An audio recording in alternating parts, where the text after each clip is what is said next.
Baik, bismillahirrahmanirrahim. Assalamualaikum warahmatullahi wabarakatuh. Salam sejahtera untuk kita semua. Perkenalkan, nama saya Khalil Gibran dengan standbook M1B1-22074 dari Ilmu Lingkungan kelas B, Fakultas Kehutanan dan Ilmu Lingkungan. Pada kesempatan kali ini saya akan sedikit menjelaskan tentang zona ekonomi eksklusif atau biasa disingkat dengan ZEE dan keterkaitannya dengan Laut Natuna. Zona ekonomi eksklusif adalah wilayah maritim yang terletak di luar teritorial negara pantai. Zona ekonomi eksklusif ini mencakup perairan yang meluas sejauh 200 mil laut atau 370,4 km dari garis pangkal negara pantai. Di dalam zona ekonomi eksklusif, negara pantai memiliki hak eksklusif untuk mengelola dan memanfaatkan sumber daya alam, termaksud kegiatan ekonomi seperti eksplorasi dan eksploitasi minyak, gas alam, energi terbarukan, dan kegiatan perikanan. Nah, di sini ada keterkaitan zona ekonomi eksklusif dan Laut Natuna. Laut Natuna terletak di zona ekonomi eksklusif Indonesia. Laut Natuna adalah bagian dari wilayah zona ekonomi eksklusif Indonesia. Wilayah Laut Natuna meliputi perairan yang meluas sejauh 200 mil laut dari garis pangkal negara pantai, yang merupakan batas zona ekonomi eksklusif Indonesia. Di sini ada potensi sumber daya alam. Laut Natuna memiliki potensi sumber daya alam yang melimpah. Zona ekonomi eksklusif Indonesia di Laut Natuna memiliki cadangan minyak dan gas alam yang signifikan.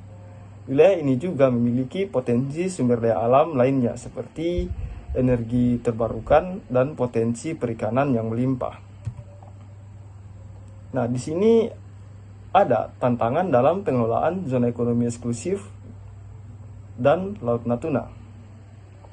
Tantangan utama dalam pengelolaan zona ekonomi eksklusif dalam Laut Natuna adalah adanya pertikaian klaim wilayah antara negara terkait. Wilayah Laut Natuna yang termasuk dalam zona ekonomi eksklusif Indonesia juga menjadi sasaran klaim dari negara lain, terutama Tiongkok. Klaim wilayah yang saling tumpang tindih dapat menimbulkan ketegangan politik dan potensi konflik di Laut Natuna.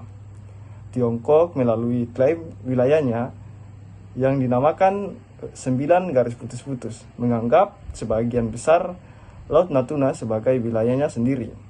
Sementara Indonesia berpegang seperti Konvensi Perserikatan Bangsa-Bangsa tentang Hukum Laut atau UNCLOS yang memberikan hak kedaulatan dan hak eksklusif atas sumber daya alam di zona ekonomi eksklusif.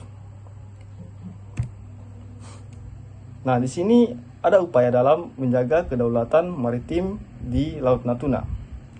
Indonesia terus memperkuat kapasitas pertahanan maritimnya di Laut Natuna.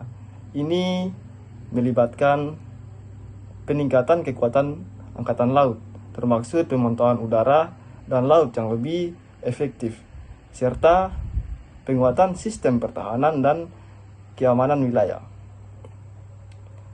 Pengembangan kapasitas pertahanan maritim ini perlu untuk memastikan kehadiran yang kuat di Laut Natuna dan mencegah ancaman terhadap kedaulatan maritim. Negosiasi diplomatik terus dilakukan melalui forum internasional seperti ASEAN dan UNCLOS. Melalui upaya diplomatik, Indonesia berusaha memperoleh dukungan internasional dan mendapatkan penyelesaian yang adil dan berlandaskan hukum dan keterkaitannya dengan Laut Natuna. Lebih dan kurangnya mohon dimaafkan. Saya akhiri dengan ucapan wabillahi taufiq wal hidayah. Wassalamualaikum warahmatullahi wabarakatuh.